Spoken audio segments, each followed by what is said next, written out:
At a press conference late yesterday, the Attorney General and Minister of Justice of the Federation, Malam Abubakar Malami, defended the Naira redesign policy of the Central Bank of Nigeria, and he specifically mentioned a certain individual, name withheld, who has amassed 200 billion naira in cash and wants to use as much as 100 billion of that to frustrate the policy by buying media voices through brown envelope journalism and sponsoring people. And he says that the policy is not going to stop because it is aimed at addressing the infrastructural needs of 200 million people and fighting corruption and letting a new society emerge from the ashes of the old corrupt society. And he seemed to make salient points.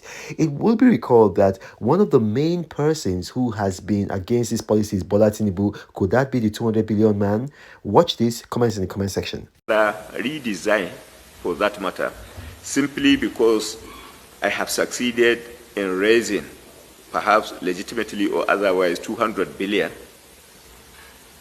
I can now come out to fight a system that is battling to address transparency, to address visibility of the process out of desire to limit corruption.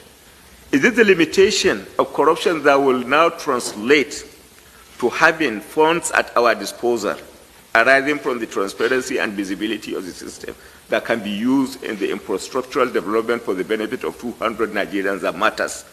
Or perhaps submitting to the demand of an individual that perhaps illegitimately, unlawfully, fraudulently, deceitfully, perhaps acquired 200 billion, and then he now set aside 100 billion because he has greater noise-making capacity of compromising the press to start blowing rule of law that we will now submit to the interests of an individual over and above the national interest that will now support us in ensuring deepening democracy, in ensuring having in place a corrupt-free society, in ensuring having in place resources that can now translate into infrastructure.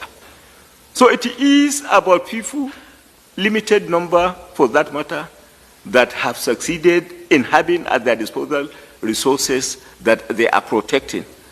And then again, forcing a compromise on a policy that is beneficial to 200 million Nigerians. Our interest is not a fraction but a whole.